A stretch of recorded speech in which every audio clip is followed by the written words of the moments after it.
John Thompson is an honoree because of the way he lived his life, the way he impacted others around him, his family, his friends, his colleagues, his players were positively impacted by his actions. When he came to recruit me, I was recruited by pretty much every coach in the United States. I just remember him coming to Boston and sitting down with my mom and my dad, and just the way that he spoke, the way that he carried himself. I think he won me over that day. He was a fearless leader, unafraid to speak his mind, unafraid to put himself out there, even though he knew it could cost him his career, a job, maybe the respect of others.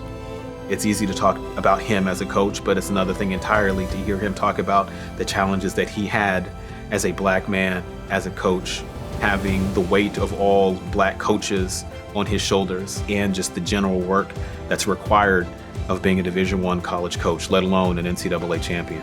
One of John Thompson's most memorable protests was when he walked off the court to protest legislation that would have otherwise made it very difficult for athletes who were currently on scholarship to retain their scholarship. He was the voice of those who didn't have a voice. He was from DC. It meant a lot to him. It was using sport as the vehicle for understanding that there was more to life. For me, it's the education. His stress on education has been incredible. I've mentored a lot of the basketball players over the years, and you can see the importance of education and academics, and that really stems from Coach Thompson. When you used to walk into his office, he literally had a deflated ball on his desk.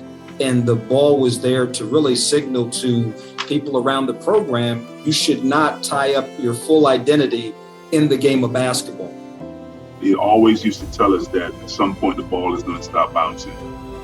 You never know what's going to happen. You could get injured today, tomorrow, and it's all about setting yourself up for your next opportunity, the next phase in your life. I had some teammates who went from playing here at Georgetown to working on Wall Street. For me, it's here coaching. He used to drive around the city and drop off his business cards to different people. And then he also had a security at Georgetown that worked at Georgetown but knew all the club people. So he knew like when his players were staying out late night, what clubs they were going to, how late they were staying out. It's because he cared about them as people. All of our success is because of Coach Thompson. Naturally, we have our talents. All of us who played here, we all came here because of our talents. But with the captain of the ship was definitely Coach Thompson.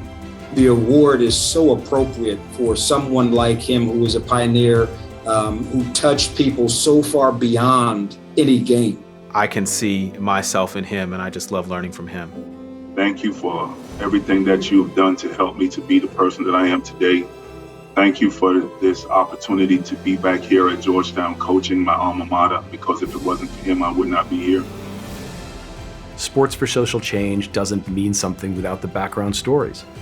John's personal story and his life was largely an inspiration for this event coming to life. Whether you were one of his players, one of the students on campus, one of his colleagues, one of his coaches, or one of his family members, he had impact on everyone around him. The journey getting there is far more significant than once you get there. And I think you know the joys, the disappointments, and all the things that you have to do in order to be successful yourself. And you know the kids that you've been involved with and what they've had to go through to do it.